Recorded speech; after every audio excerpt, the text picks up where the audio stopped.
Това е историята на една любов.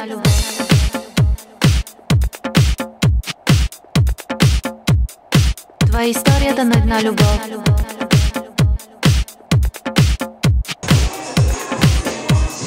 Това е историята на една любов.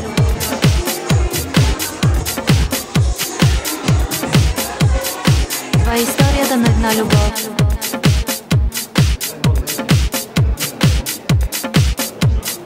Това е историята на една любов. Но заповядай на сцената. Искам да ти задам няколко въпроса за всички приятели, журналисти и гости на вечерта. Аз съм малко по-лесен.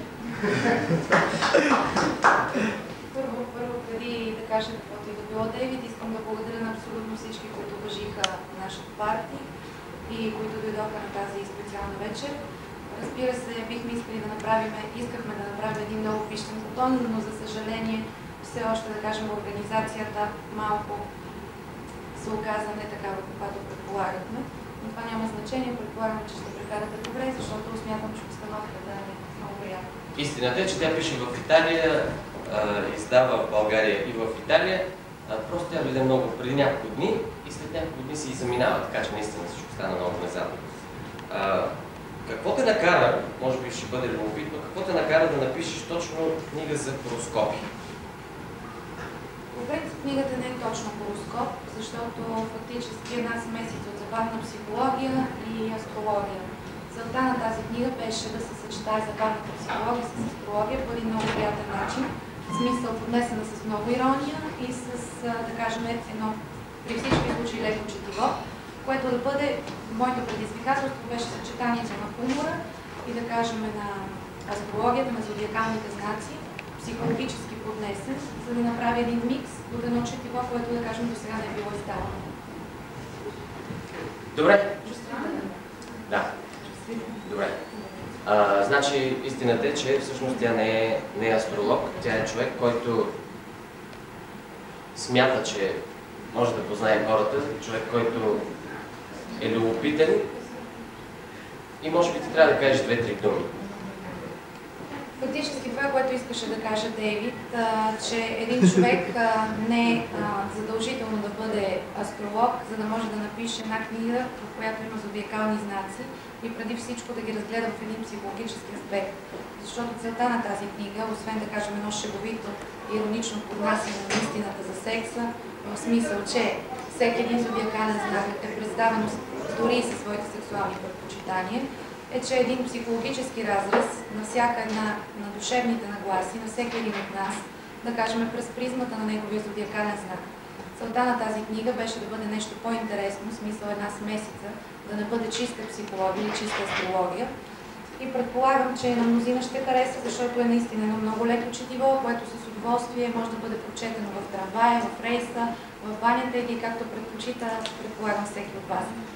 Сега ние с Дейвид ви благодарим за всичко. Смятаме, че сме били изчерпателни доколкото можем и ви пожелаваме едно приятно прекарване с диетата и с вкусните неща на Бар Макси. Благодаря ви. И не забравяйте на тръгване да си купите книгата.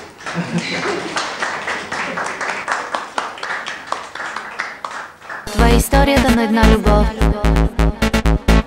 Искам да отгадвам твоите желания, да сънувам цяла нощ твоето докосване.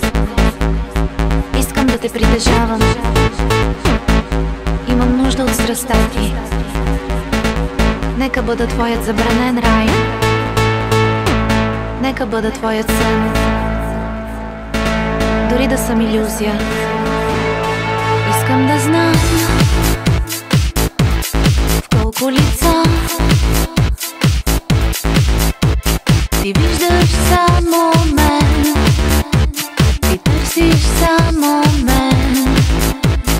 Аз и ти игра си илюзии, по-силна съм от тях и не изпитвам страх. Ти си мой, ти си само мой, плен и тъжен, настрог и измислен бог. По-силна съм сега от тях и не изпитвам твоят глупав страх.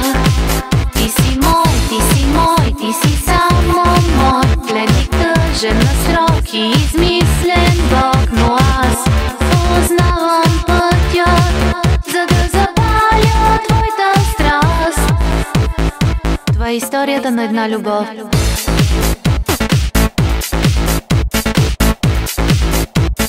Това е историята на една любов.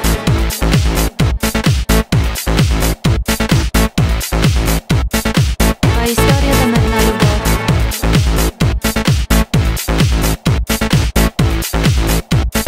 Това е историята на една любов.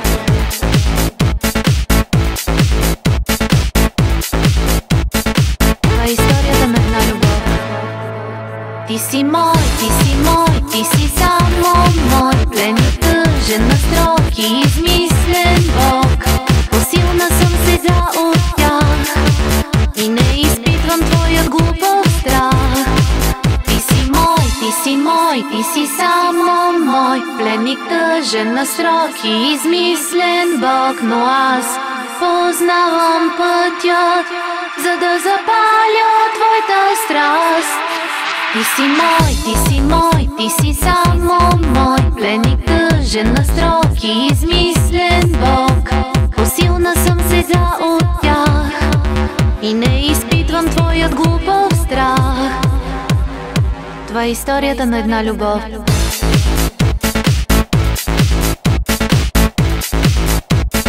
Това е историята на една любов.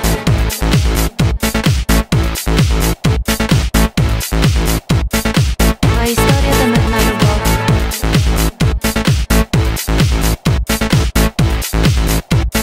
Това е историята на една любов.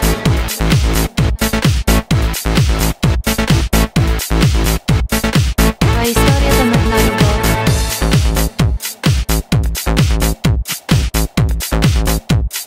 Това е историята на една любов.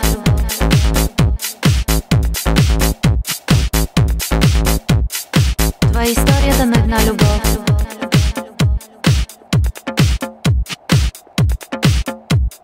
Това е историята на една любов.